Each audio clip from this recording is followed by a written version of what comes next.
Je, unajua trilionea wa kwanza wa Tanzania atatoka wapi? Atatoka kwenye uuzaji mtandaoni, yani digital marketing.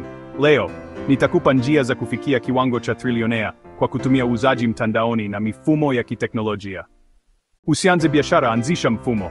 Mfumo unaofanya kazi peke yake. Mfano, badala ya kuuza vitabu, anzisha tovuti inayowauzia wengine vitabu na wewe upate asilimia. Jenga jukwaa linalowasaidia wengine kufanikiwa. Jenga jukwaa la kuwauzia wafanyabiashara wadogo huduma za uuzaji. Utapata faida kutoka kwa maelfu ya wafanyabiashara.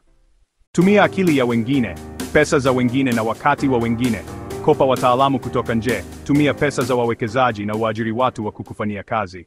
Usiuzie Tanzania tu, uzia dunia nzima. Tumia lugha za kigeni, uzie nchi za Asia, Amerika na Ulaya. Soko lako litakuwa bilioni za watu. Watu hununua imani, si bidhaa. Jenga brand ambayo watu wanaiamini na kuiunga mkono. Brand inauzwa kwa trilioni, biashara inauzwa kwa milioni. Jifunze kuhusu kodi za nchi tofauti.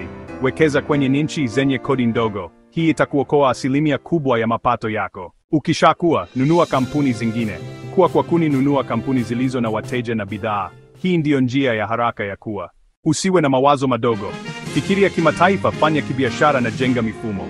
Trilionea wa kwanza wa Tanzania atatoka kwenye uuzaji mtandaoni. Kwa nini usiwe wewe? Shiriki video hii na mjasiriamali mwenzako.